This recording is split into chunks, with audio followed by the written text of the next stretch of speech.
বাচাল কচ্ছপের গল্প। একটা ছোট পুকুরে থাকত এক কচ্ছপ। সে ছিল ভীষণ বাচাল। দিন-রাত সে কথা বলতেই থাকত। এমনকি ঘুমোতে যাওয়ার আগেও তার মুখ থামত না। পুকুরের পাশ দিয়ে দুই বকপাখি প্রায়ই উড়ে যেত।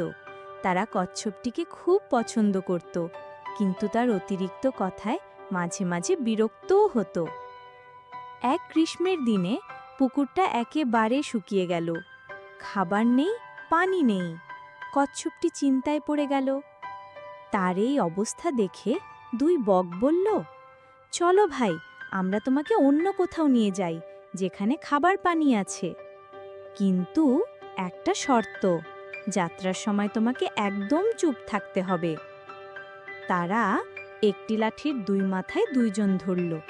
কচ্ছপটিকে বলল, তুমি মাঝখান থেকে মুখ দিয়ে লাঠিটা কামড়ে ধরে থাকো, কিন্তু কিছুতেই মুখ খুলো না।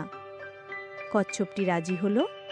উড়তে উড়তে সে চারপাশের দৃশ্য দেখে মুগ্ধ হয়ে গেল। মানুষ, নদী, মাঠ সব নিচে ছোট ছোট দেখাচ্ছে। হঠাৎ কিছু নিচের লোক চিৎকার করে বলল, ওই দেখো, আকাশে কচ্ছপ উড়ছে, কেমন মজার। কচ্ছপটি নিজেকে আর সামলাতে পারল না। সে বলতে গেল, আমি উড়ছি, আমি। আর তখনই সে লাঠি থেকে ছুটে নিচে পড়তে থাকল। ভাগ্য ভালো, সে একটি ঝোপের উপর পড়েছিল, তাই বেঁচে গেল।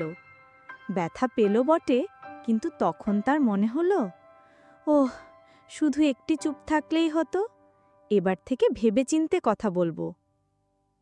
নীতি কথা: অসময়ে কথা বললে বিপদ হতে পারে, তাই সব সময় ভেবেচিন্তে কথা বলাই ভালো।